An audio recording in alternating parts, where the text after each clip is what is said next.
Gracias por unirse a quienes ya se están uniendo ahora a la comunidad de práctica.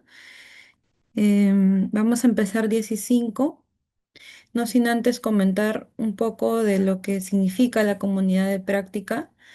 La comunidad de práctica lo que busca es fortalecer la colaboración interinstitucional para todos los temas que tienen que ver con monitoreo de la agrobiodiversidad, ¿no?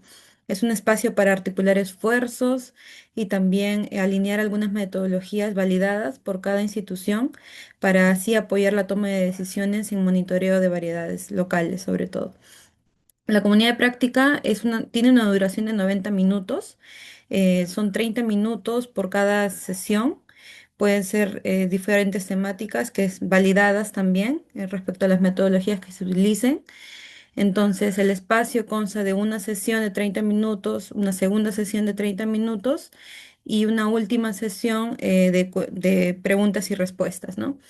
Entonces, esto se va a inaugurar por primera vez el día de hoy, es una primera sesión, y de ahí cada 2 meses, donde también se pide invitar a otras instituciones, ¿no? Entonces, en esta oportunidad vamos a tener a dos personas del Centro Internacional de la Papa, quien son científicos involucrados, ¿no?, en temas de monitoreo de agrobiodiversidad y van a explicar también sus experiencias. Entonces, les pediría que puedan tal vez en el chat colocar el nombre de ustedes, de qué institución vienen y así para poder conocer más o menos quiénes son los que nos están acompañando ahora en esta sesión, ¿no? Y en un minuto vamos a empezar para que pueda empezar también Alejandra y con una breve presentación de ella que voy a compartirles, ¿no? Si pueden activar sus cámaras a quienes van a estar el día de hoy, eh, de panelistas, también se les agradecería mucho.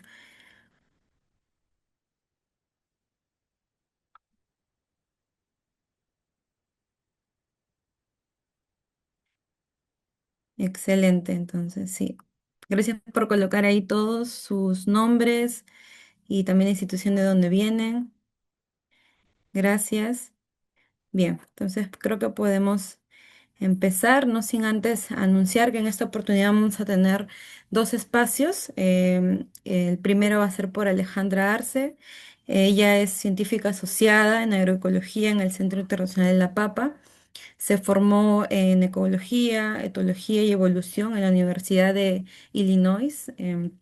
Realizó su maestría y doctorado en agroecología también en la Universidad de California y la Universidad de Antioquia para su doctorado y tiene cerca de una trayectoria de 20 años de trabajo e investigación aplicada y multidisciplinar, sobre todo en contextos de pequeña agricultura familiar en América Latina. Ella aborda principalmente la conservación in situ de la agrobiodiversidad y también el desarrollo rural con enfoque agroecológico.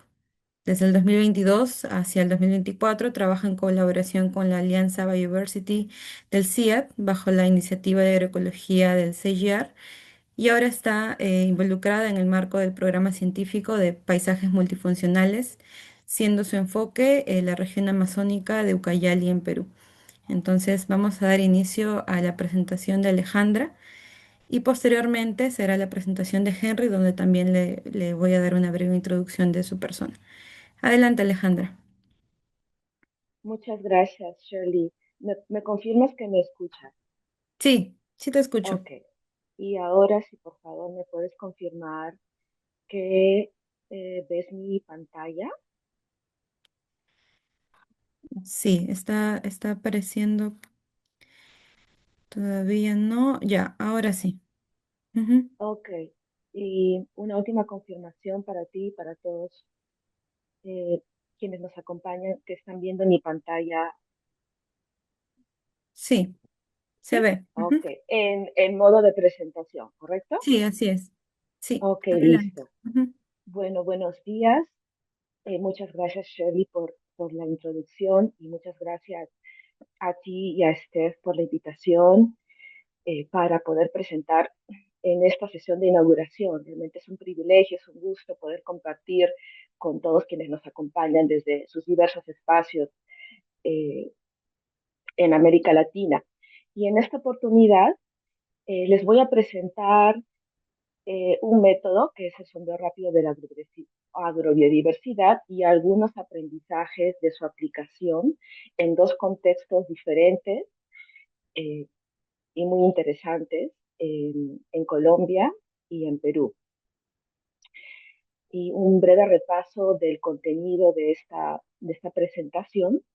En primer lugar, voy a poner en contexto esta metodología en la caja de herramientas que ha sido desarrollada en función del monitoreo de la agrobiodiversidad, una introducción al método y luego vamos a proceder a los dos ejemplos con resultados preliminares de su aplicación en estos dos contextos que les he mencionado. Entonces, para empezar, tengamos presente que esta es tan solo una herramienta de una diversidad de herramientas que se complementan entre sí y que han sido desarrolladas para poder conocer y monitorear la agrobiodiversidad, tomando en cuenta las complejidades socioecológicas, geográficas de cada contexto, ¿no? Ya sea en comunidades campesinas, comunidades indígenas y, bueno, otros diferentes contextos de paisajes ecológicos. Y aquí en esta figura, si bien se muestran 9 herramientas, en realidad ahora son 11 herramientas, eh, que una incluye la ciencia ciudadana y otra herramienta que viene siendo desarrollada por el CID y con una universidad de Inglaterra, que es para el listado rojo. Entonces, solo para tomar en cuenta que, perdón, aquí estoy activando mi señalizador. Ahora procedemos a la introducción al método que les quiero hacer, es poder enfatizar los objetivos y los aportes de esta herramienta, las preguntas de investigación específicas que esta aborda, los pasos metodológicos muy resumidos y luego vamos a pasar a, a revisar los resultados preliminares, pero primero contextualizando en Cumbal, Colombia y luego en la región de Ucayali, en Perú. En cada contexto vamos a revisar también las organizaciones que participaron eh, de este estudio, las muestras y los resultados desglosados en 3 componentes. Ahora, tenemos mucha información y estamos en los primeros análisis, así que les voy a hacer un repaso en realidad bastante resumido, pero mostrando la riqueza de especies y variedades que hemos encontrado hasta la fecha, las fuentes principales de semillas en el contexto de las redes sociales locales de estas semillas de agrobiodiversidad y también las razones de pérdida de algunas variedades que fueron reportadas por los agricultores y agricultoras en esta zona.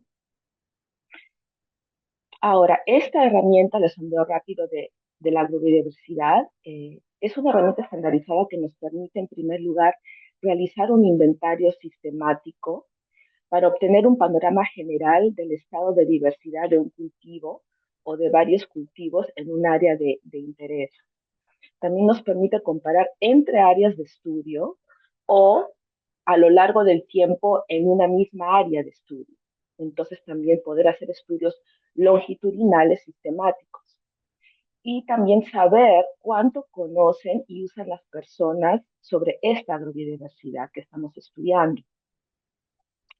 Las preguntas de investigación que atiende esta herramienta eh, empiezan con, por ejemplo, qué variedades de un cultivo existen y predominan en la zona, qué factores influyen en el estado de la agrobiodiversidad en los campos de los agricultores, cómo manejan los agricultores y las agricultoras la diversidad de un cultivo determinado o podría ser de varios cultivos, y cómo se distribuye esta agrobiodiversidad en los campos, o también pueden ser chacras, paisajes, huertos de los agricultores y agricultoras presentes en esta área que estamos estudiando.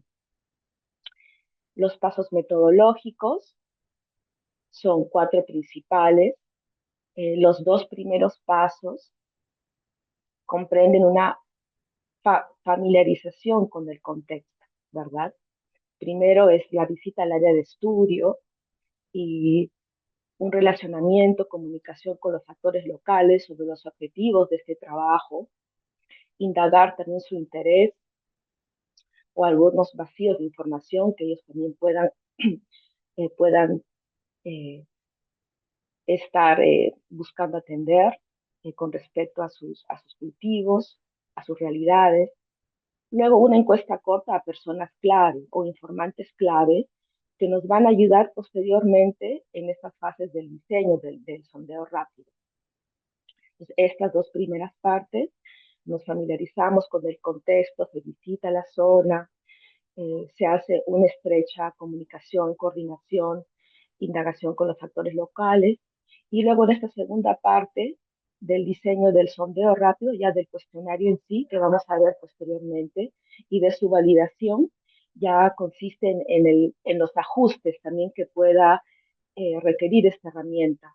En esta fase también del diseño y de ajustes, ya preparándonos para salir a campo, tendríamos que tener listas una carta de consentimiento informado para las personas que van a ser entrevistadas, que van a participar en esta encuesta, y también en coordinación con los líderes locales, ya sean de las comunidades o de las reservas indígenas, tener ya una lista de las personas que serán encuestadas o nuestro marco muestral.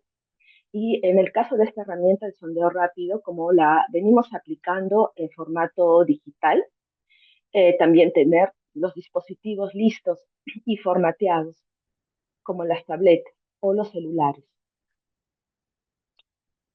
El cuestionario del sondeo rápido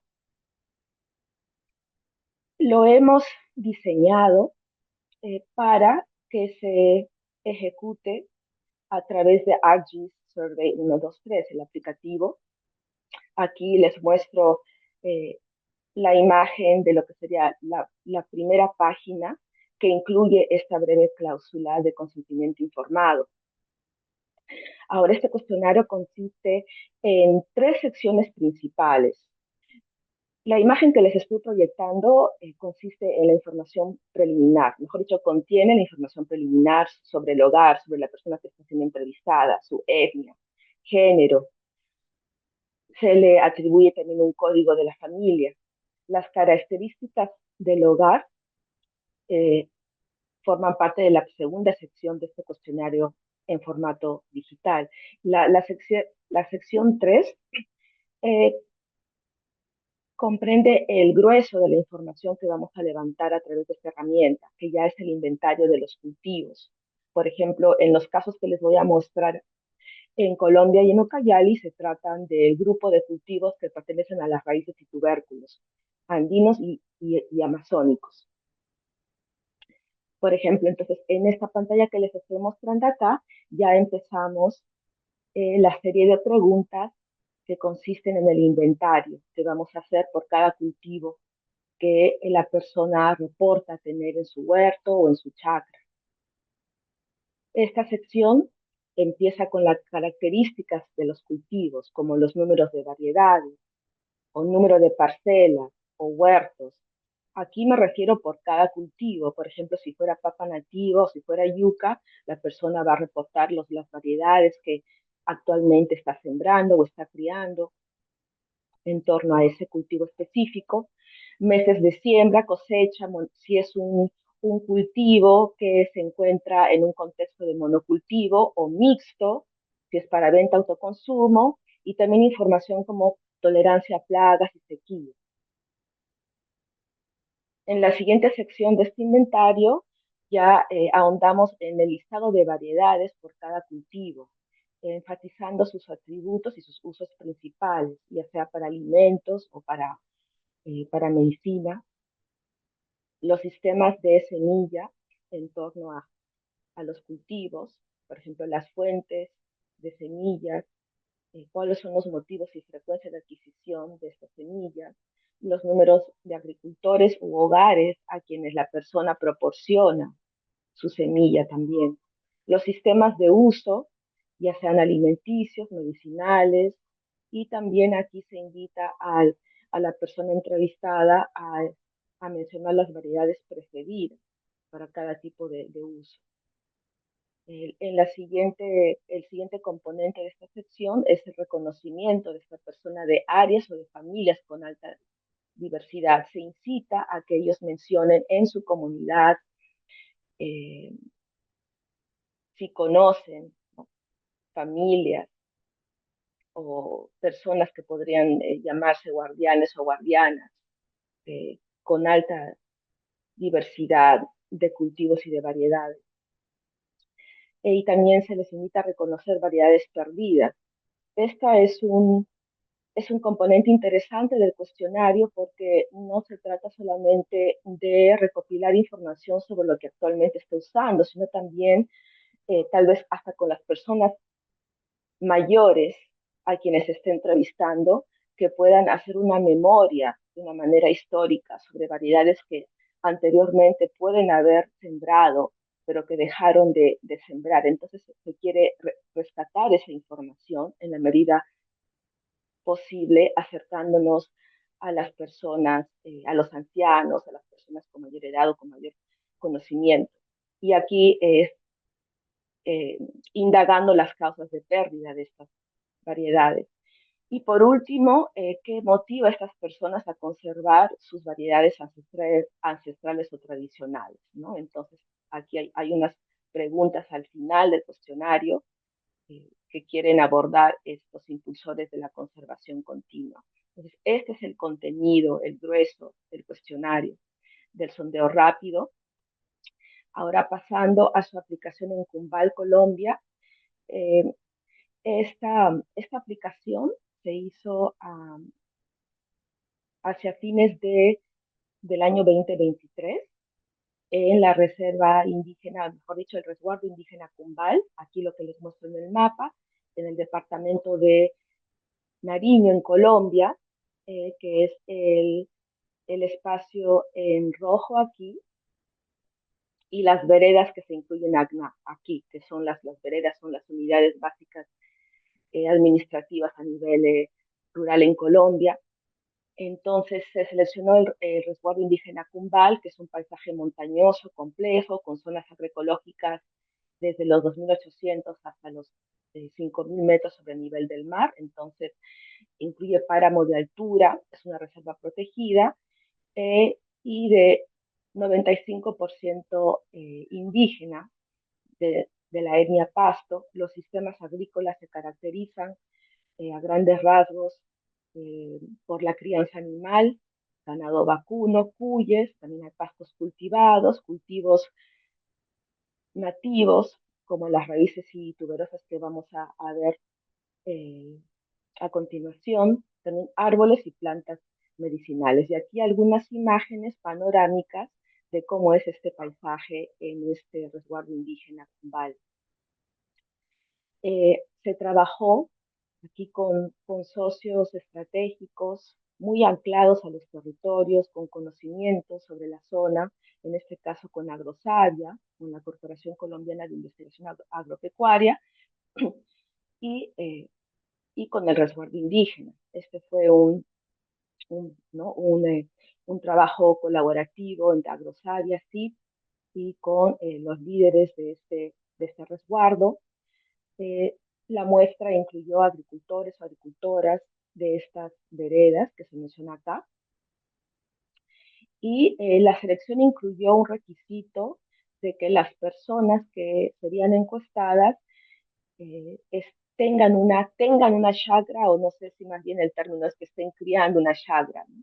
Y una chagra en este contexto refiere básicamente a un huerto familiar que se encuentra cercano a la casa, cuya producción es muy diversa, muy diversificada, puede incluir algunos cultivos para el consumo, pero también plantas medicinales, algunos árboles, ¿no? Entonces es un espacio relativamente pequeño, pero muy rico en diversidad, que se encuentra cercano al hogar.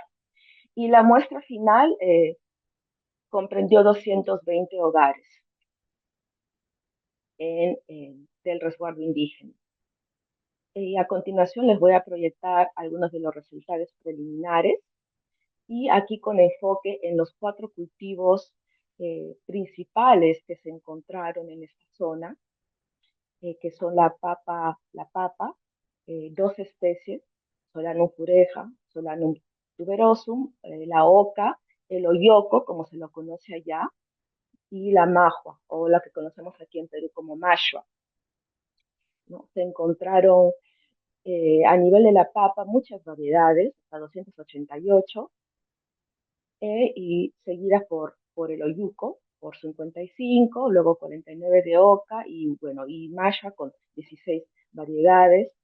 Tenemos el área de siembra promedio por cada uno de estos cultivos, observándose que es a la papa nativa a la que se dedica el mayor espacio de siembra, ¿no? Y algunas características agronómicas y de manejo se refieren a las fechas de siembra y de cosecha, ¿no? Que aquí se observa que en este contexto hay dos fechas de siembra principales, entre mayo y junio, entre noviembre y diciembre, siendo la fecha de cosecha entre los meses de agosto y octubre. Entonces, eso es como un pantallazo eh, inicial del, de la riqueza eh, de, estas cuatro especies.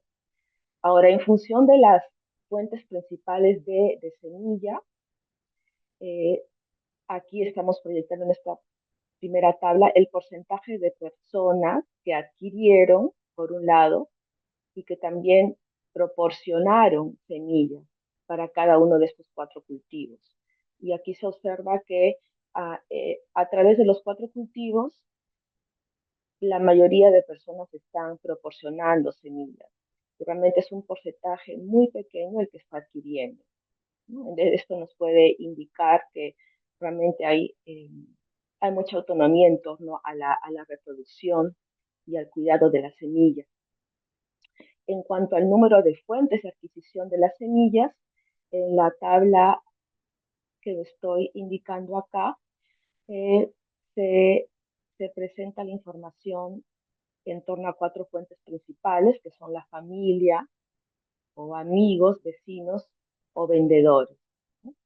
Y es la papa la que contiene el mayor número de fuentes de adquisición, eh, pero también, por ejemplo, se ve que los vecinos para los cultivos menores de todos modos cumplen una función como fuentes de semillas y en menor medida los vendedores. Este nuevamente es como un resultado eh, preliminar, ¿no? Sobre los sistemas de semillas en este contexto.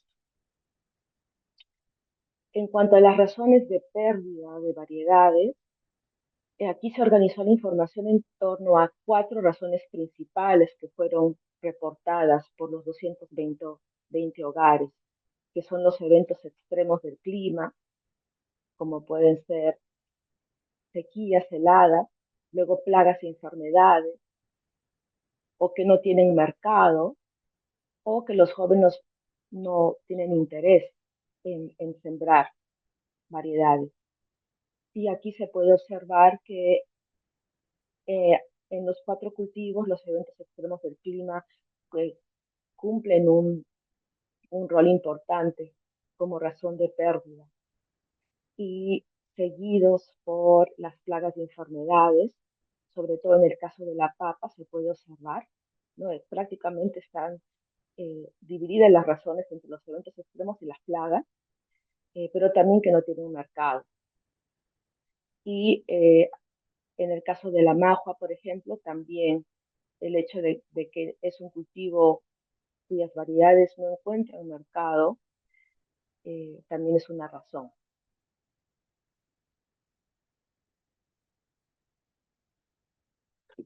Ahora pasando a la aplicación en Ucayali, Perú, eh, los resultados que les voy a mostrar son muy recientes. En realidad, este estudio viene ejecutándose ya estos últimos 3 meses, así que estamos hablando de a partir de octubre de 2025 hasta hace unas 2 semanas, básicamente hemos estado todavía levantando información y el contexto es este corredor agroforestal Pucallpa, Huaytía, en la región de Ucayali, en Perú.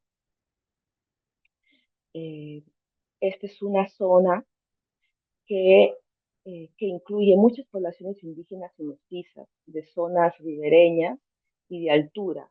Ahora, altura en este contexto refiere a máximo entre 150 o 200 metros sobre el nivel del mar. Entonces estamos hablando de un contexto muy diferente al que les he mostrado anteriormente en Cumbal, ¿no? Cumbal era una zona montañosa, aquí estamos hablando de una selva baja amazónica en Perú. Y este estudio se aplicó en 15 comunidades. 6 de estas eran de la etnia Shipibo, 2 Ashaninka, 2 Cacataíbo y 5 comunidades mestizas. Y también para poner en contexto el motivo de este estudio es que en Ucayali solo como el 1.1% de las tierras cultivadas se destinan a raíces y tubérculos tropicales. Y raíces y tubérculos tropicales que son como cultivos olvidados que se han ido perdiendo. Y ahora los cultivos predominantes en esta zona son mayormente maíz, arroz y yuca. Eh, y entonces esto fue uno de los motivos para también aplicar el estudio en esta zona, una zona nueva donde se desconocía el estado actual de conservación de estas raíces y tuberosas amazónicas que se pueden ir perdiendo de los huertos, de los paisajes de esta región.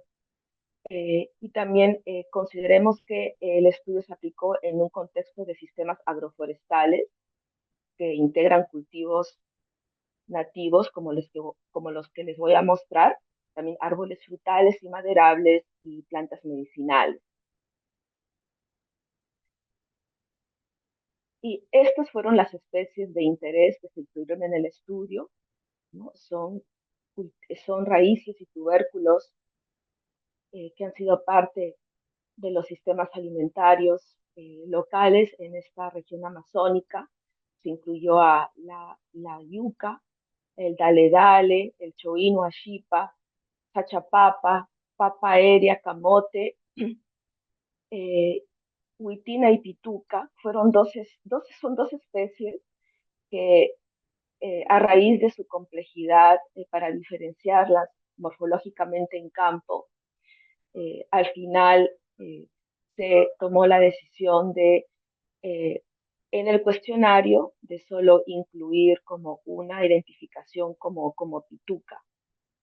Entonces, el estudio abarcó 7 especies en lugar de las 8 originales. Sin embargo, sí lo estoy proyectando aquí para que tengan presente que se trata así de 8 especies que son muy diferentes. Y aquí incluimos como sus nombres en Ashaninka, Cacataíbo y Shipibo, luego de los talleres que se hizo en la zona, indagando la nomenclatura local y también para integrar estos nombres locales al cuestionario digital.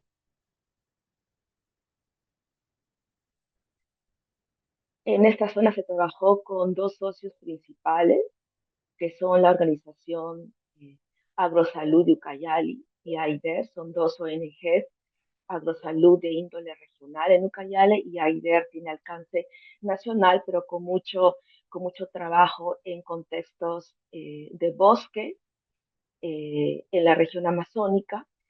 Trabajamos también con la Alianza Biodiversity FIA, que es un centro hermano del CGIAR, y el CID, ¿no? Nos unimos como equipo de investigadores y profesionales de desarrollo local e internacional para llevar a cabo este trabajo y con la intención de alcanzar agricultores o agricultoras mestizas e indígenas en las zonas de intervención de Agrosalud y AIDER.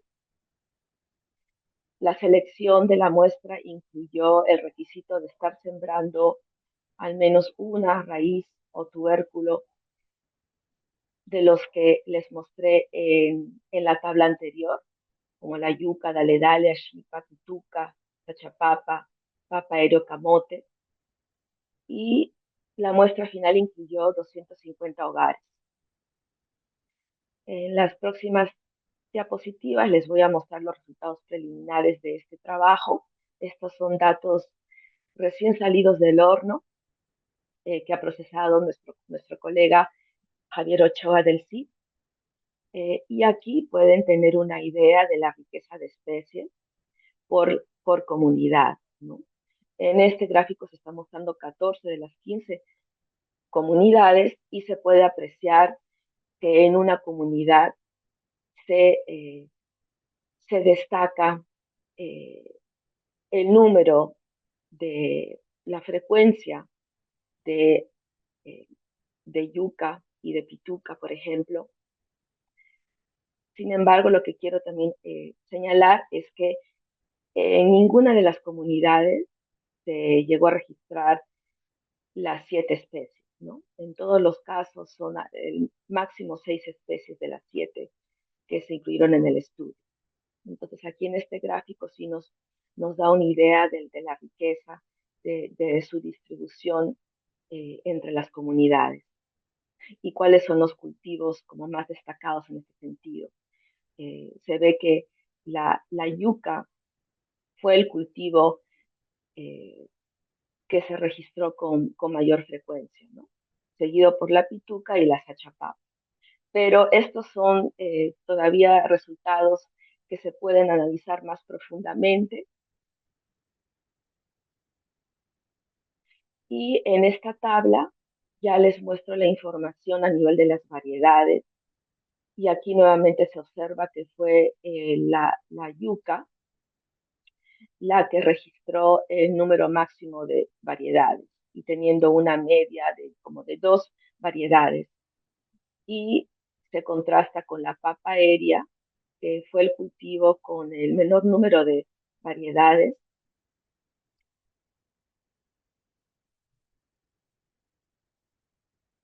Entonces aquí podemos observar que fueron la yuca y el camote los cultivos más destacados en función de la diversidad intraespecífica.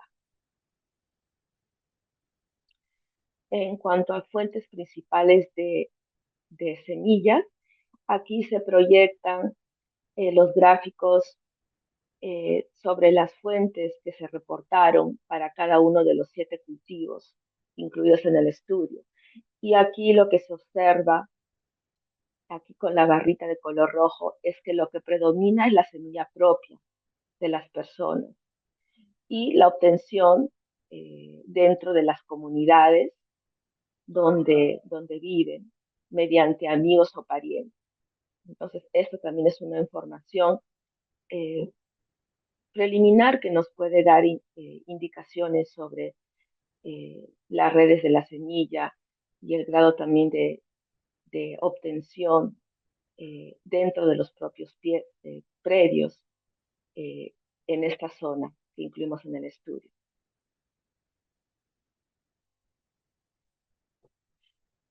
Y por último, las razones de pérdida de las variedades que se reportaron en este estudio. Eh, Como se puede apreciar en este gráfico, hubo respuestas diferentes según el cultivo, ¿no? En el caso de la yuca, una de las mayores razones de pérdida fue la inundación, seguida por, bueno, el reemplazo con otras variedades, pero también en el caso del camote o de la sachapapa, se reportó que no había interés ya en sembrar más variedades, ¿no? Y en el caso de la shipa o choin, que han sido reemplazados por otras variedades. Y ahora, estos son resultados básicos, pero que nos pueden invitar ya a hacer otras preguntas y poder profundizar en análisis posteriores. Pero hemos reportado, ¿no?, hasta la fecha que como casos de pérdida principales son de las, ¿no?, eventos como inundaciones, eh, reemplazo, porque ya no hay interés, pero también en algunos casos muy pocos, pero fue como el camote, las enfermedades, y en el caso de la yuca, la sequía. A modo de reflexiones finales sobre la aplicación de esta herramienta, eh, quisiera compartir que esta herramienta se enriquece y se afina con cada aplicación. mm, y sí hay que tomar en cuenta que se debe conciliar la estandarización con la adaptabilidad del cuestionario según el contexto. Es decir, cuando se aplicó en Cumbal, sí son contextos agroecológicos, socioecológicos diferentes, entonces el cuestionario se somete a algunos ajustes para responder a la realidad específica de esa zona, mientras que en el caso de Ucayali, por ejemplo, también se tuvo que adaptar el cuestionario para reflejar las realidades específicas en ese contexto. Hemos encontrado, sobre todo en esta última aplicación en Ucayali, la más reciente, que se requiere idealmente 2 pilotos en campo para poder llevar a cabo correcciones en el cuestionario y su validación local. Y también para que sea efectivamente un sondeo rápido, porque si bien eh, el nombre sugiere que es una herramienta que se aplica eh, eh, prácticamente y muy rápidamente, pero puede tomar tiempo si no se hace una capacitación robusta o hasta varias sesiones con equipos locales para que se pueda agilizar la conducción del cuestionario, de las preguntas, para que se pueda ejecutar realmente como si fuera una conversación con la persona, ¿no? Y entonces yo les quiero dejar con estas últimas eh, sugerencias. Y para terminar, quisiera agradecer a todas las personas que hicieron posible este estudio y que también apoyaron el contenido de esta muy breve presentación que les estoy haciendo ahora. En primer lugar, a los agricultores y agricultoras, guardianas y guardianes de estos paisajes eh, que hemos estudiado, a los equipos técnicos en Colombia de Agrosavia y en Perú de Agrosalud y AIDER, a la consultora Mariluz Solórzano, que nos viene acompañando en la aplicación de estos estudios de sondeo rápido, al equipo del CIP, Javier Ochoa, Israel Navarrete, Shirley Ceballos de Maguaya, Esther Tejan, y al equipo de la Alianza Biodiversity CIAT, a María Claudia Tristán, Nadia Bergamini y José Sánchez. Y muchas gracias.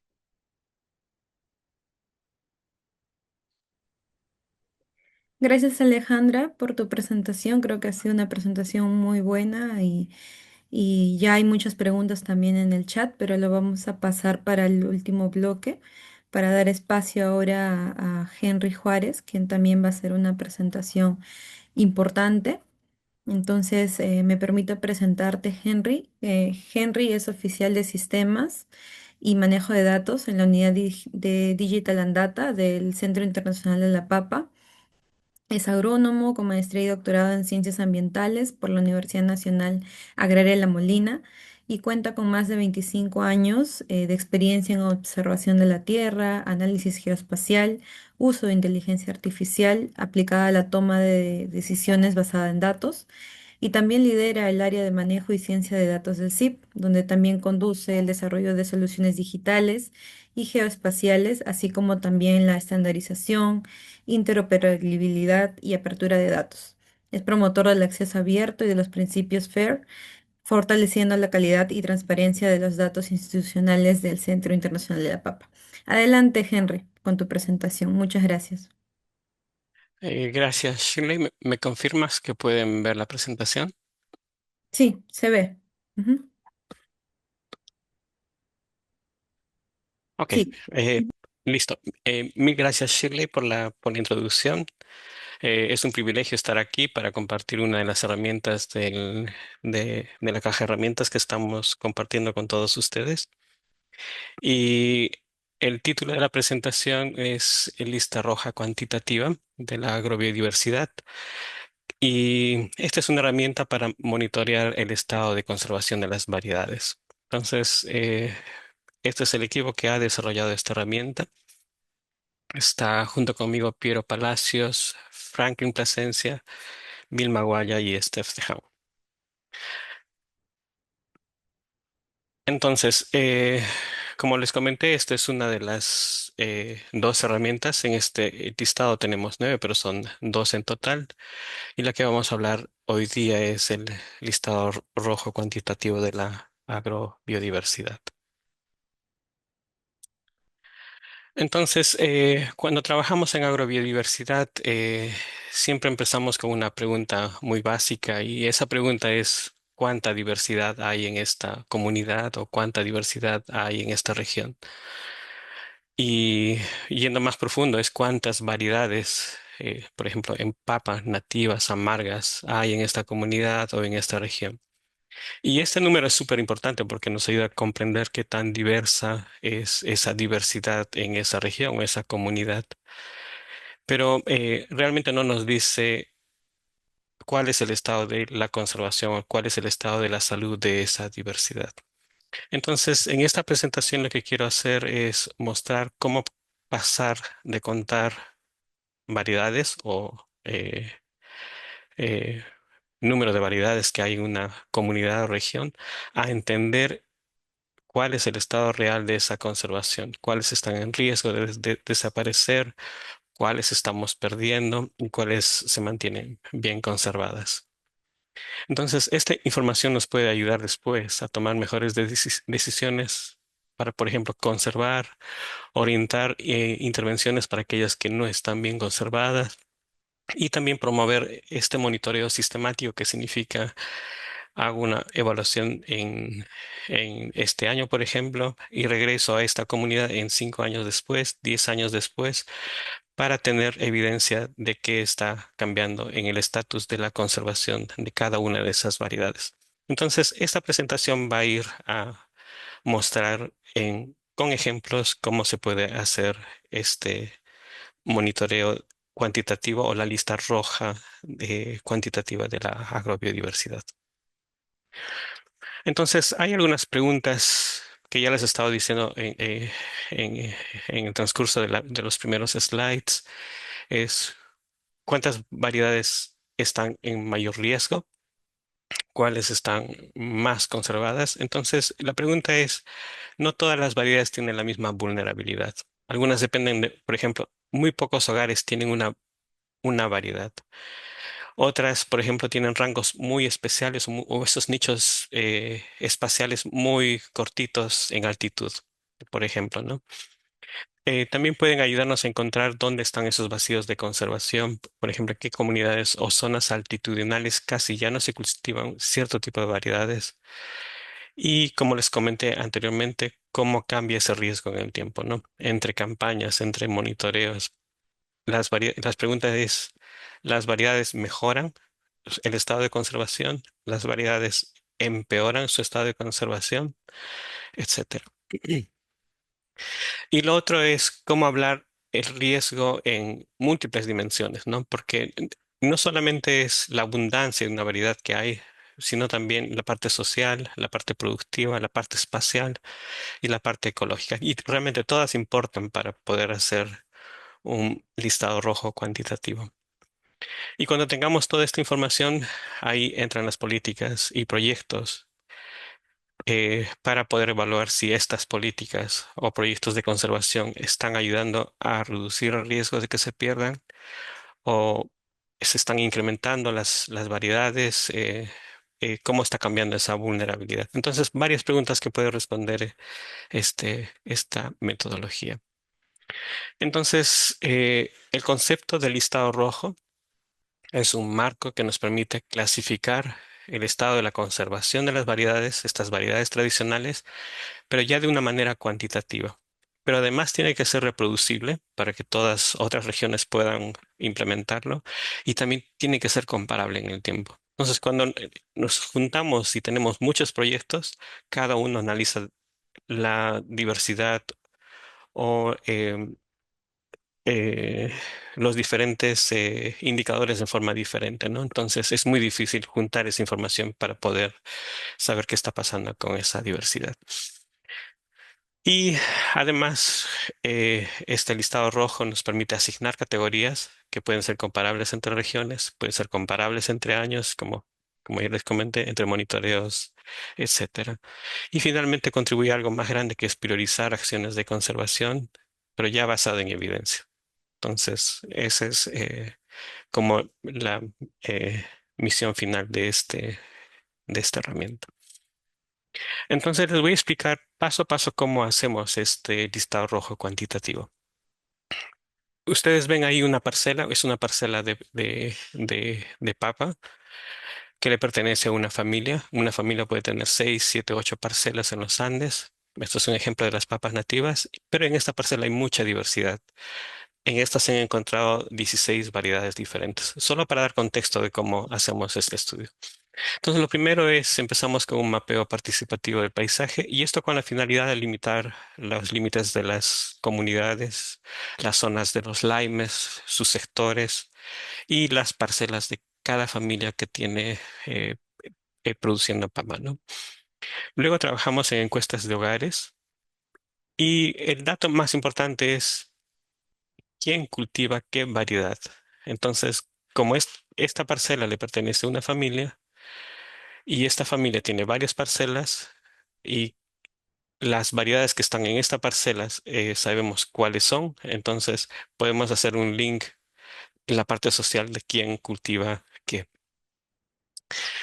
Luego es importante registrar y georreferenciar estas parcelas. Antes los hacíamos así a mano con GPS, pero ahora usamos tablets, podemos usar cualquier otra herramienta, ODK o Survey123, como lo comentó Alejandra en la presentación anterior, y es súper sencillo de hacer esto. Entonces, lo importante aquí es con esto, con la georreferenciación, podemos extraer la altitud donde está o en los mismos GPS pueden dar esta información. Y para cada variedad tenemos su ubicación y su altitud en este punto. Y cuando juntamos toda la información tenemos componentes como la parte espacial, la parte de altitud para cada variedad. Luego, en esta parcela lo que hacemos es extraer una muestra. Puede ser 200 tubérculos, 100 tubérculos por esta parcela para hacer conteos por variedad. Y lo voy a mostrar en el siguiente slide cómo hacemos este proceso. También es importante la validación de los nombres y los sinónimos, y eso se hace en talleres participativos con la comunidad de tal forma que tengamos una lista maestra de nombres de variedades de esa región. Y con esto generamos una base limpia que tiene hogar, por un lado, eh, parcela, el conteo de las variedades por parcela, las coordenadas geográficas y la altitud donde estas ocurren. Entonces, toda esta información va a ser un eh, input para estos cuatro indicadores que les estoy comentando. Entonces, nuevamente, esta es la parcela. Aquí extraemos 200 tubérculos. Ven, es una mezcla muy diversa. Y aquí las agrupamos por cada una de sus variedades. Aquí hay 16 variedades. Si ustedes ven, hay algunas que son 1, 2, hay otras que son 4, 5 y otras que son más de 20. Entonces, esa abundancia que hay en cada parcela también la registramos. De las 200, 2 son esta variedad, 16 son esta variedad, etcétera. Entonces, este protocolo de colección de datos nos ayuda a ver la diversidad que existe en esta parcela. La agrupamos y con la lista de los nombres y con la ayuda de los agricultores y podemos tener una lista de qué variedades están en esa parcela con su respectiva abundancia, ¿no? Entonces, con esto tenemos denominaciones consistentes de la diversidad que existe en esa parcela. Luego, un paso importante antes de entrar en los indicadores es que cuando nosotros tratamos de evaluar el estado de la conservación, siempre vemos una sola dimensión, ¿no? Por ejemplo, Lo más fácil, y lo mostré al inicio, es cuántas variedades hay. Hay, por ejemplo, 100 variedades en esta comunidad. Es un muy buen dato. Pero ¿cuántos hogares tienen una variedad? Eso es un poco más profundo. ¿Qué tan abundante es? Eso se obtiene del muestreo. Entonces, podemos tener varios indicadores que puede ser, que se pueden integrar en forma multidimensional. Y para el listado rojo hemos seleccionado estos cuatro. El social es cuántos hogares cultivan esa variedad. La productiva, qué tan abundante es en el momento de la cosecha cuando hicimos ese muestreo. Espacial, qué tan extendida está en el territorio. Y ecológica, en qué rango de altitud una variedad está presente. O en otras palabras, se da. Entonces, con esto podemos tener múltiples vistas de cómo está esa diversidad en esa zona. Entonces, entremos más profundo a cada uno de esos indicadores de estas dimensiones de indicadores. Entonces, los cuatro indicadores son estos cuatro. El social es la dimensión social, la dimensión productiva, la dimensión geográfica y la dimensión ecológica.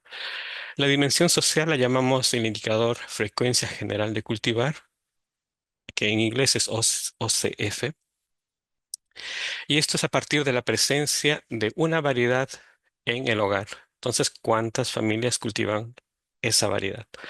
Y esto se puede clasificar en muy pocos hogares que cultivan esa variedad, pocos hogares o la mayoría de hogares. Entonces, con esto tengo el primer indicador, el social.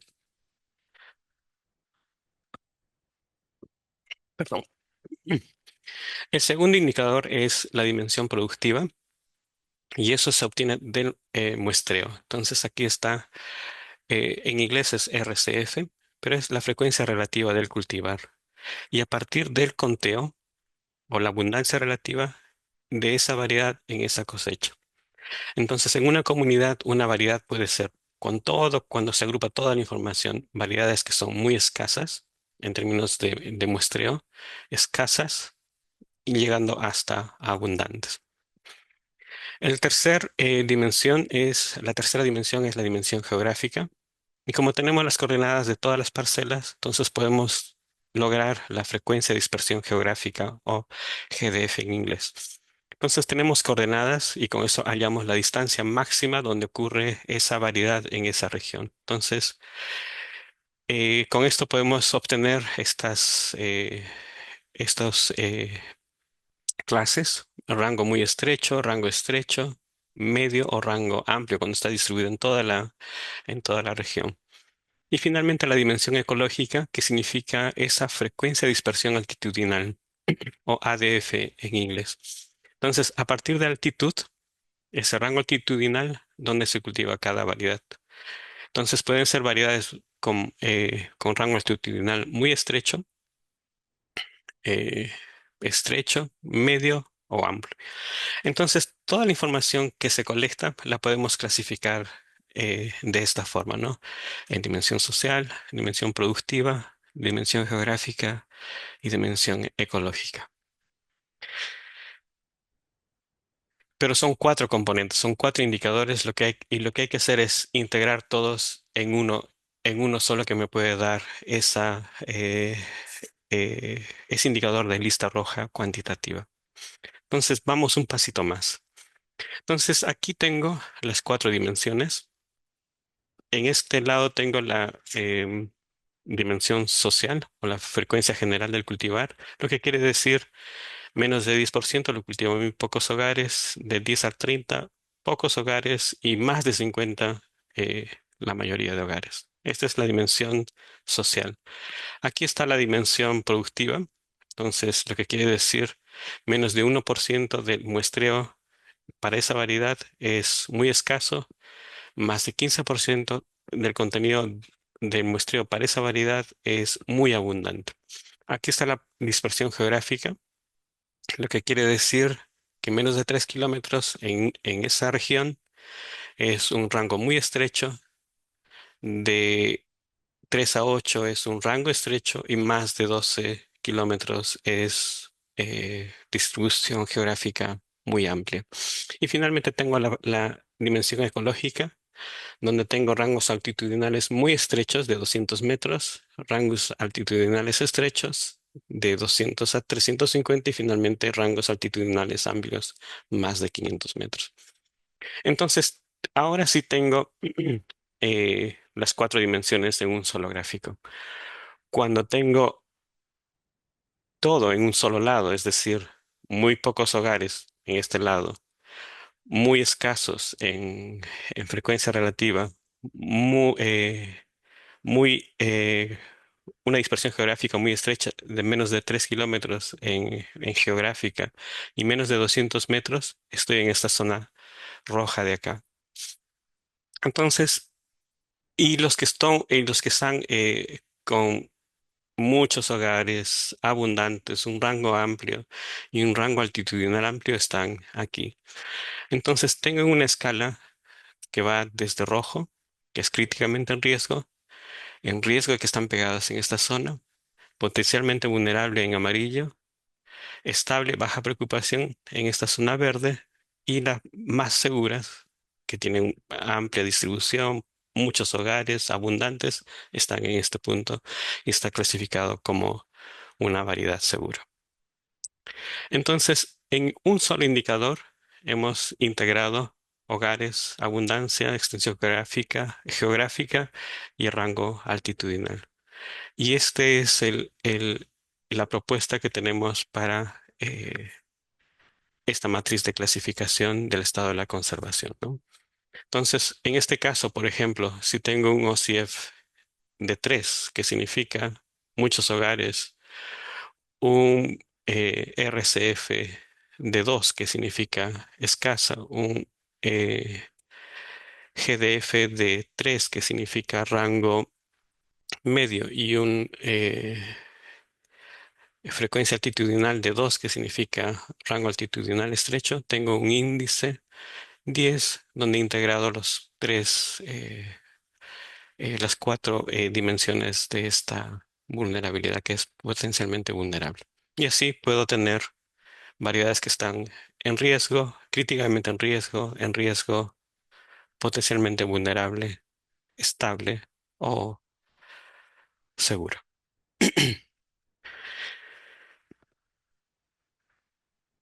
Entonces, como mostró Alejandra, quiero también compartir algunos datos de la información que hemos estado colectando en los últimos años en CIP. Tenemos esta evaluación del listado rojo cuantitativo desde Pasco hasta La Paz y voy a centrarme en estas comunidades de Huancavelica, que son tres, y enfocado en papas, que son las nativas harinosas, las nativas amargas y las variedades mejoradas. Entonces, desde el inicio, cuando inicié la presentación, es muy diverso, sí, hay 99 variedades nativas harinosas, hay 7 variedades nativas amargas y también tenemos variedades mejoradas en número de 12, con un total de 118 variedades. Como primer acercamiento, sabemos que hay mucha diversidad, pero ahora damos esta capa adicional de cómo se comportan esta matriz de clasificación de la conservación y nos podemos tener más información de esta diversidad para saber el estado de esta conservación. Críticamente en riesgo están 34%, en riesgo 19% de todas estas variedades y hay una sola variedad que cumple esos cuatro requisitos que son una variedad segura. Entonces, en Huancavelica, muchas variedades están en peligro, 34% están críticamente en riesgo y 19% en riesgo. Solo 15% de estas variedades están clasificadas como eh, estables o seguras en esta zona de acá. Las papas nativas harinosas, por la cantidad de variedades que tiene, es el grupo más vulnerable, 38 y 20. Y estos resultados nos dan el primer paso para saber, ok, tenemos estas variedades que están críticamente en riesgo, tenemos un monitoreo en un año determinado, necesitamos saber qué va a pasar en los siguientes 5, 8 o en la siguiente campaña para saber cómo se comporta esa cuál es el estado de conservación de esa diversidad en esa región o en esas comunidades. Nosotros hemos creado un repositorio en R que se llama, el repo es Endanger Red, está en GitHub. Si ustedes desean, eh, pueden instalar este paquete que hemos creado. Y tiene datos de ejemplo para estas comunidades para que ustedes puedan ver cómo funciona esta herramienta. La herramienta nos ayuda a clasificar, nos ayuda a calcular los OCF, RCF, GDF, ADF y finalmente nos da un estimado de cómo está el estado de la conservación de esa diversidad. Veamos, hagamos un zoom en esta zona que es Huancavelica. Aquí está el mapa de esta zona. Hay tres comunidades, Castillapata, Pumarranra y Huachua, que participaron. Y enfoquémonos en esta variedad que es clavelina. Clavelina está caracterizada como críticamente en riesgo. Y si ustedes ven, esta es en estos dos puntitos de acá. Hay muy poquitos puntos, están concentrados en una sola comunidad. Y lo que dicen los datos es, lo cultivan muy pocos hogares, es muy escasa en el momento de la cosecha, en el momento de hacer el muestreo.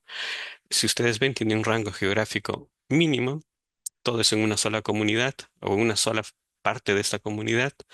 Y además el rango altitudinal es también muy estrecho y no aparece en otras zonas más. Entonces, esta es una variedad que está críticamente en riesgo. Entonces, imaginémonos un evento local, por ejemplo, un helado, una plaga o la familia ya no cultiva el siguiente año, esta variedad se puede, se puede perder. Veamos el otro ejemplo, que es, vámonos al otro extremo, es la única variedad segura que estaba en el cuadro anterior y que se llama Pucaa acosuito. Y esta Pucaa acosuito en verde aparece en las tres regiones, en las tres comunidades, perdón. Está en Castilla-Pata, está en Huashua y está en Pumarranra. Y está distribuida de manera amplia en todo el paisaje. Entonces, cuando vemos la estructura de ese indicador, la cultivan muchos hogares, tiene un rango geográfico muy amplio, está en toda la región, tiene un rango altitudinal amplio también y es abundante en la cosecha. Y por esto esta variedad es clasificada como segura. Entonces es una variedad fuerte en las cuatro dimensiones y por lo tanto va a tener más resiliencia, eh, no depende de pocos hogares y, y está ecológicamente en todas las tres comunidades. Entonces es una variedad clasificada como segura. Listo, entonces esto es lo que quería compartir con todos ustedes. Hemos visto en esta presentación cómo pasamos de solo contar variedades a entender su estado real de la conservación. Entonces, con esto sabemos cuáles están en riesgo de desaparecer, cuáles estamos perdiendo si hacemos monitoreos sistemáticos a lo largo del tiempo y también cuáles se mantienen bien conservadas, que es también súper importante. Entonces, el listado rojo cuantitativo nos permite ir allá, es un paso más allá para describir esa agrobiodiversidad, ¿no? Entonces, nos ayuda a comprender esa vulnerabilidad real de esas variedades. Esta propuesta de evaluar cuatro dimensiones, el social, el productivo, el espacial y el ecológico, nos permite ver o identificar esas variedades en forma más amplia que solo evaluar una sola dimensión. Entonces, con esto nos permite ver qué variedades requieren atención urgente, dónde están esos vacíos de conservación que les comenté al inicio y cómo cambia ese riesgo en el tiempo. Entonces, finalmente, para cerrar, es más que un diagnóstico, esta es una herramienta, es estandarizada y nos puede ayudar a tomar mejores decisiones para ver el estado de la conservación y así priorizar y actuar con tiempo para proteger esta agrobiodiversidad que tenemos. Gracias, Shirley. Gracias, gracias Henry. Em, a ver, voy a compartir mi pantalla para dar espacio a las preguntas también. A ver si me permites compartir, Henry, por favor. ¿Qué es lo que tengo que hacer? Debo... Ah, dejar de compartir. Sí, Ok, sí, listo. Perdón. ya. Gracias, Shirley. A ver, voy a compartir para dar espacio al diálogo y preguntas. Bueno, hemos visto en resumen un poco las herramientas, dos herramientas importantes, ¿no? De la caja de herramientas que se está Mm. promoviendo, es el sondeo rápido de la agrobiodiversidad por Alejandra Arce y también el listado rojo cuantitativo que ya lo mostró ampliamente también Henry, ¿no? Ahora vamos a dar espacio al diálogo y la discusión. Em, Aquí también tienen sus correos para quienes también estuvieron consultando. Y en el chat tenemos algunas consultas. Pueden ampliar también la duda si no es suficiente lo que voy a leer en el chat. La primera pregunta es para Alejandra Arce, de parte de Francisca Acevedo de Conavio. Ella pregunta si las 288 variedades bueno, están en esas 0,5 hectáreas que se mostraron en uno de los slides, o esa identificación del número de variedades se refiere a los hogares encuestados respecto a papa nativa. Y acompaña la pregunta también César de INIAP de Ecuador, si se refiere al número de variedades de papa por agricultor. No sé si tal vez no puedas ampliar un poco, Alejandra. Gracias por las preguntas. Disculpen si por el tiempo limitado no hice esa precisión. Eh, Mm. el número de variedades se refiere al conjunto, o sea, el número de variedades eh, considerando la muestra de hogares que fueron incluidos, que fue incluida en ese estudio en Cumbal, a nivel de los 220 hogares. Y el área de siembra promedio es, como se indica en el título, es un área de siembra promedio, ¿no? Para la papa nativa, eh, tomando en cuenta la muestra de 220 hogares. Espero que quede más claro. Y la segunda pregunta, si me la puedes repetir, por favor, Shirley. Sí, la segunda pregunta acompaña un poco esa, si también se refería al número de variedades de papa por agricultor.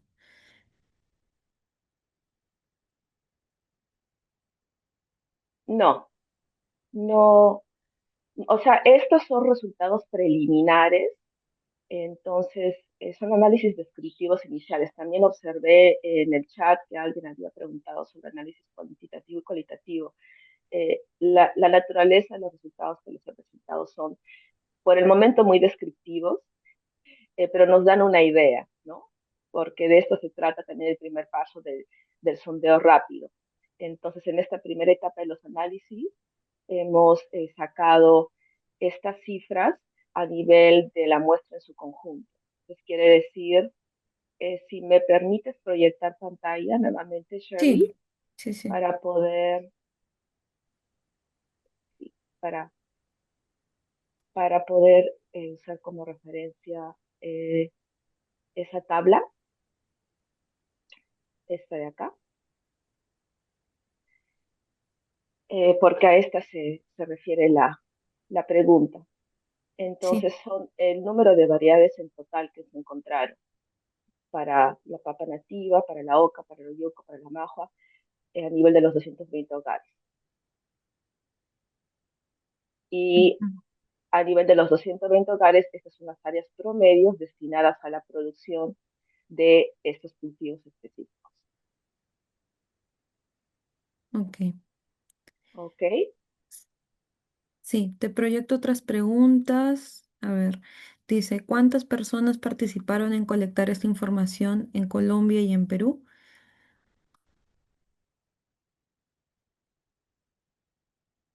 Tu micro está apagado, disculpa. Sí. Perdón. No sé si Israel Navarrete o Javier Ochoa están conectados.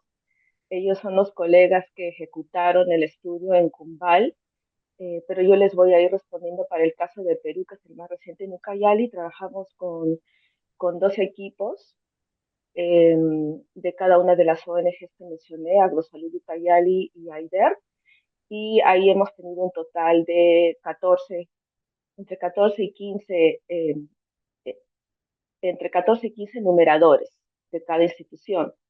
Y sumándonos los colegas del CID y nuestra consultora Mariluz Solórzano, fuimos un total de 17 personas. Excelente, En el caso, Alejandra. Ujú. en el caso de Colombia, sí, entiendo que fue el equipo local de Agrosavia quienes se desplazaron para levantar la información, pero me van a disculpar, no tengo esa información a la mano. Tal vez pueda responder Alejandra. Gracias. Sí, en el caso de Colombia en Cubal, como justo menciona Alejandra, se trabajó con el equipo de Agrosavia, quienes trabajaron con grupos locales, eran más o menos alrededor de 14 personas también, porque se trabajaban en pareja, o sea, se iban a encuestar dos personas, porque uno encuestaba el hogar y otro como que tenía que también hacer la verificación de lo que se encontraba en cada chacra, y más el equipo de Agrosavia, ¿no? Que Muchas era gracias, Vilma. aproximadamente 6 personas, más o menos, y el equipo de SIP, que en algunas ocasiones también estuvo en campo.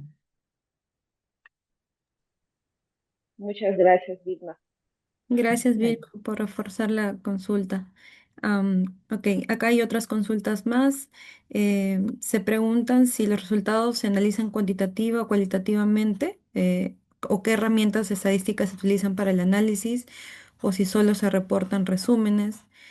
Continuando la pregunta de la persona, tal vez todas las variedades que se observaron en ese estudio ya están guardadas en el banco de semillas, o tal vez se pudo haber tomado algunas que sean nuevas para salvaguardar en su consulta. Ok, esta consulta es para mí entonces, Sí, Shirley. sí. Sí, como les comenté, es- hemos hecho un resumen a nivel descriptivo. Y la pregunta sobre los análisis cuantitativos y cualitativos es una muy buena pregunta. Eh, la cual vamos a estar estudiando próximamente, ahora que estamos preparándonos para ya meternos en la base de datos jurada.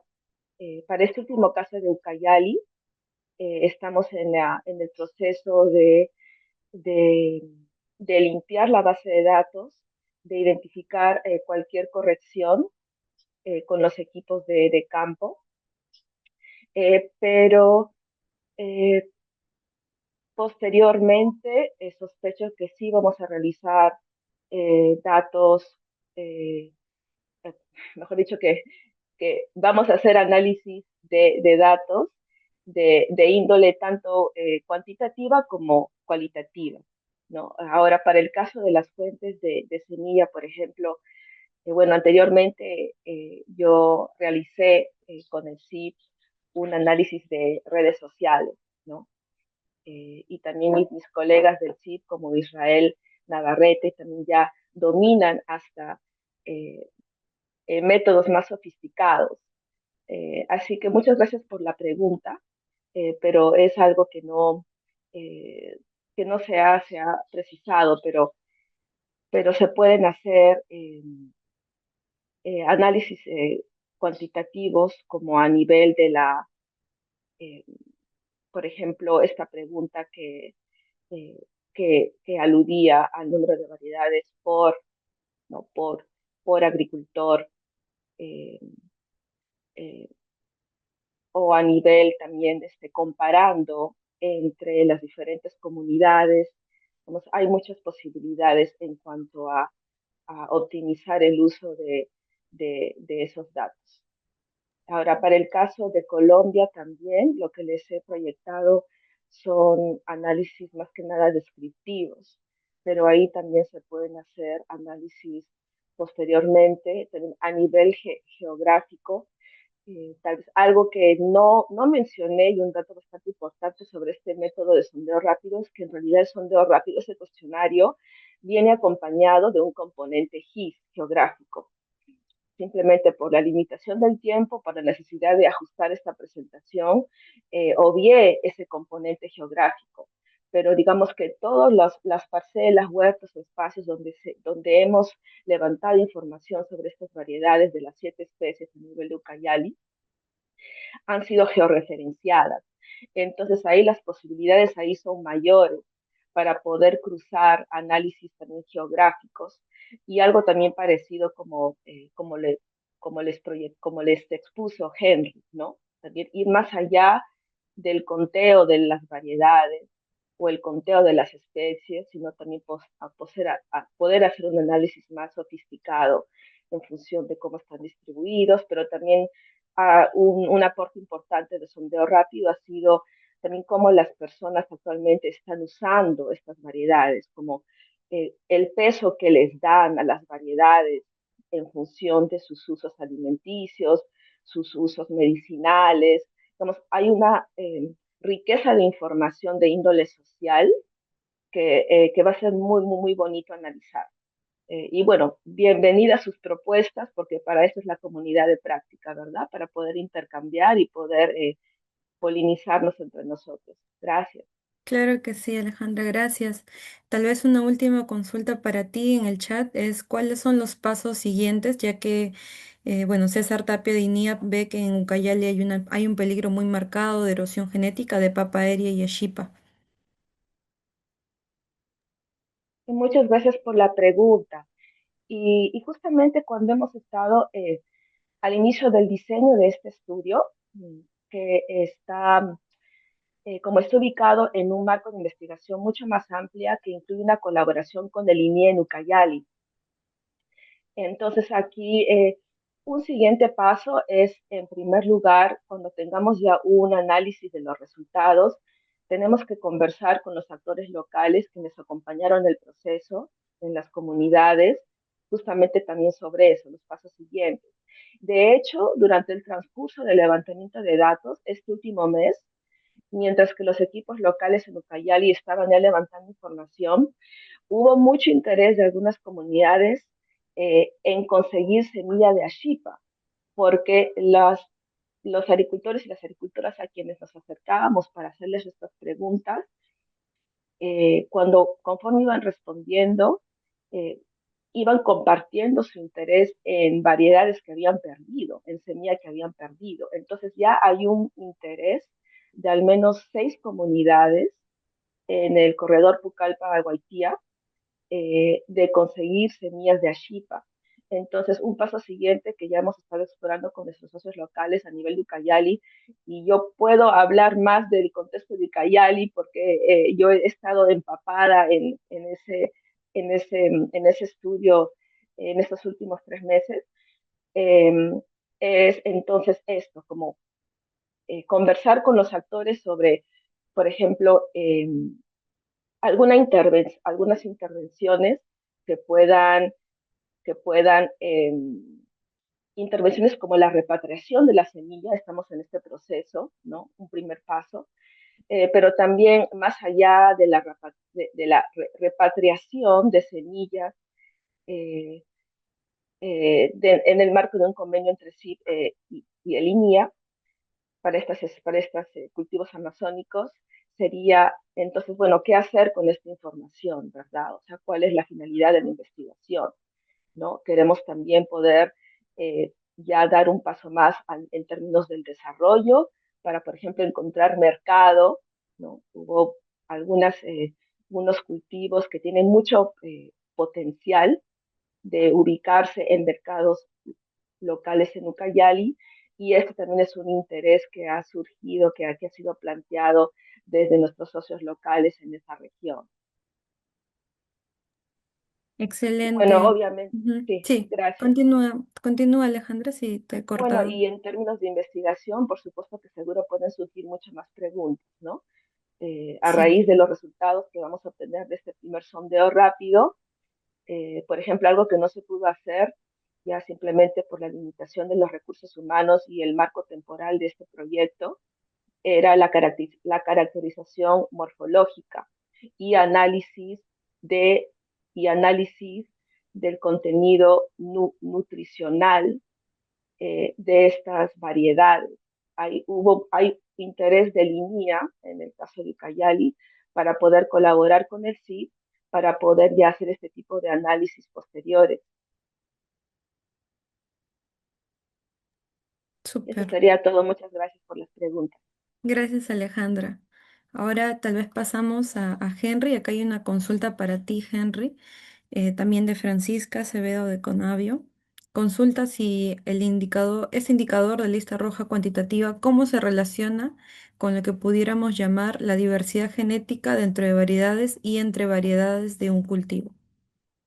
Gracias, Shirley, por la pregunta. El listado rojo cuantitativo realmente no mide diversidad genética.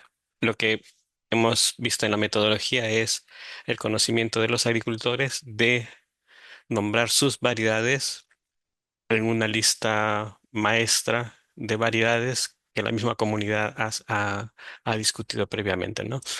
Entonces, eso se basa en conocimiento tradicional, pero tenemos una herramienta que se llama genotipaje, es una de la herramienta 7 de esta caja de herramientas, y esto sí permite caracterizar a nivel genético las variedades existentes en una región.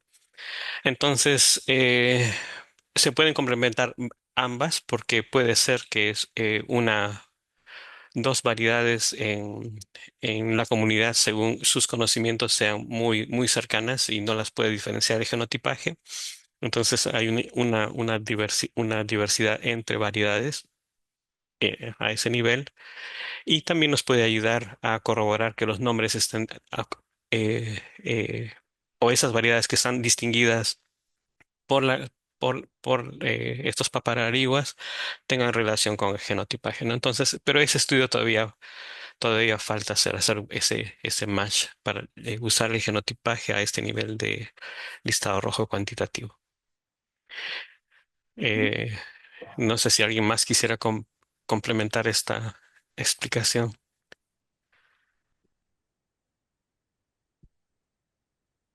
Ujú. Tal vez alguno también desea hacer alguna consulta, puede levantar la mano y también podemos darle pase para que pueda hablar y hacer otras consultas adicionales.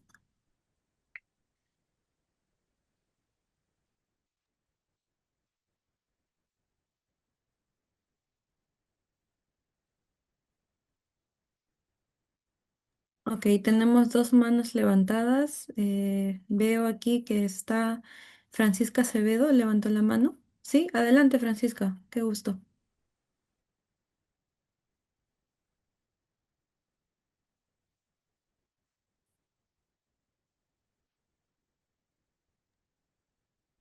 No logro escuchar todavía, me parece.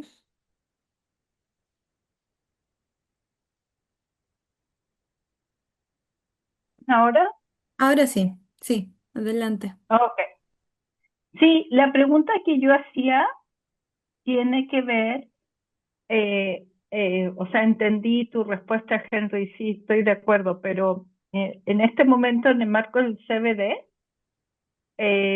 para medir diversidad genética, se está usando un proxy del NE500, ¿no? Que es un número efectivo de 500 por población. Ahora, eso principalmente funciona para especies en estado silvestre, pero pues están también intentando de que funcione para cultivares. Y por eso te hacía la pregunta, porque creo que hay una oportunidad de como analizarlo y ver si esta aproximación pudiera funcionar. Hay todo un grupo de países que están tratando de capacitar y de avanzar en cómo medir este indicador con este proxy, ¿no? Entonces valdría la pena más adelante verlo junto con quizás algunos de los colegas que están haciendo esto. Yo puedo contactarlos, de hecho los había invitado por lo menos una secreta que no sé si a participar de esta reunión. Ya le mandé algunas de las imágenes, pero valdría la pena discutirlo, porque creo que con esta imagen podemos una manera de realizar. Pero bueno, ese es el comentario.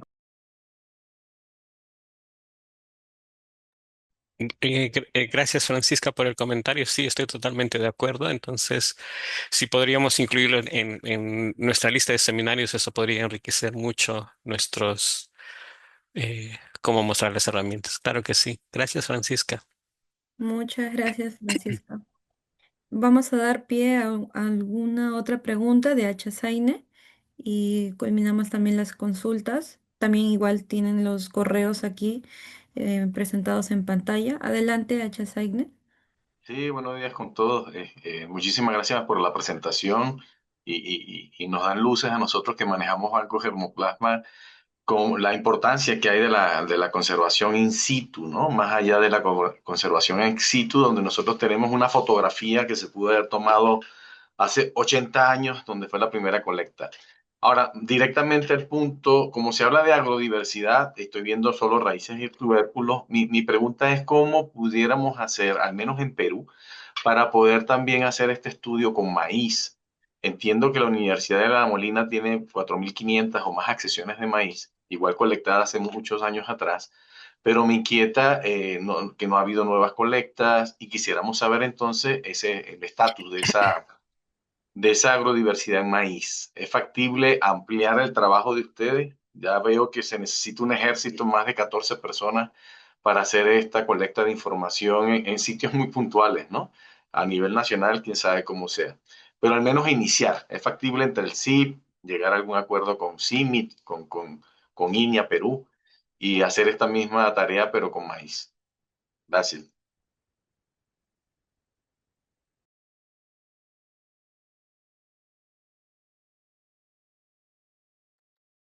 Gracias, Echazaine. Tal vez Henry o Alejandra quieren complementar un poco la consulta, o tal vez en el chat tenemos a alguien de la Universidad Agraria, tal vez también, que pueda contar su experiencia. Sí, un comentario pequeño, Shirley. Este marco, esta caja de herramientas no es exclusivo para papa. A pesar de que está basado en raíces y tubérculos por la experiencia de SIP, esto puede ser transferido eh, otros cultivos, ¿no? Entonces, no es especie agnóstica, eso está abierto para otros, entonces se puede aplicar a otros cultivos. Entonces, el maíz puede perfectamente ser incluido en futuros monitoreos y en caso de la lista roja, el componente social, el espacial, el ecológico y el de producción funcionan exactamente igual, ¿no? Entonces, qué maíces o qué razas de maíz lo tiene, qué familias, cuántas razas de maíz hay en una parcela, un grupo de parcelas, cómo la distribución espacial de esos maíces en las comunidades y cómo es la distribución altitudinal. Entonces, todo puede ser transferido perfectamente en estos monitoreos. Entonces, lo que se necesita son más fondos y proyectos. Entonces, y las ganas sí están, así es que súper abiertos. Ujú. Muchas gracias, Henry. Muchas gracias. Ha sido un espacio enriquecedor para todos. Solo como últimos comentarios, aquí les estoy proyectando también los correos de Alejandra y Henry por si quedó alguna consulta también adicional que hacer. Siéntanse libres también de comunicarle cualquier consulta o duda para así armar estos lazos, ¿no? Entre instituciones. Y quiero recordarles un poco lo que significa la comunidad de práctica. Este es un espacio importante para poder establecer lazos entre instituciones, como les comentaba, y así poder monitorear la agrobiodiversidad bajo distintas metodologías que pueden ser empleadas y sobre todo validadas, ¿no? Entonces, esta es una invitación para que puedan ser parte de la comunidad de práctica, que puedan rebotar toda esta información también que se va a publicar vía YouTube, así que la información del lanzamiento de la comunidad de práctica y esta sesión también va a ser colgada en el canal del Centro Internacional de la Papa. A todos quienes se hayan inscrito, les voy a enviar también el PPT de esta sesión. y también el enlace nuevamente para que puedan compartirlo.